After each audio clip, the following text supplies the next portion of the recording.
राज्यामध्ये बालकांच्या आरोग्याशी खेळ सुरू आहे। पोषण आहारामध्ये चिमणीनंतर आता मृत साप सापडलेला आहे। सांगलीच्या पलूसमध्ये पोषण आहारामध्ये ही घटना समोर आलेली आहे। सखोल चौकशीसह दोषींवरती कारवाई करण्याची मागणी आता जोर धरू लागली। सांगलीमधली घटना आहे। पोषण आहारामध्ये चिमणीनंतर आता मेलेला साप आढळलेला आहे।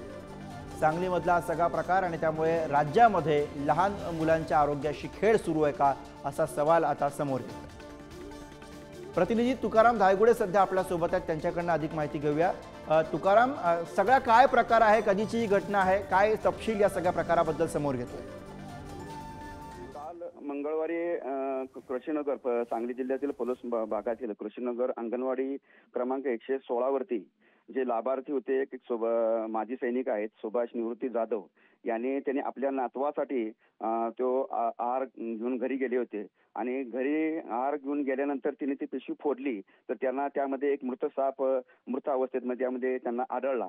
त्यांनी तात्काळ जिथून तिने जो आहार घेतला होता तिने संबंधित अंगणवाडी सेविका यांची संपर्क साधला आणि त्यांनी तो हा जो प्रकार आहे तो निदर्शनास आला। या सगळ्या सविस्तर माहितीसाठी तर सांगलीमधला धक्कादायक प्रकार आहे। पोषण आहारामध्ये चिमणीनंतर आता साप आढळलेला आहे।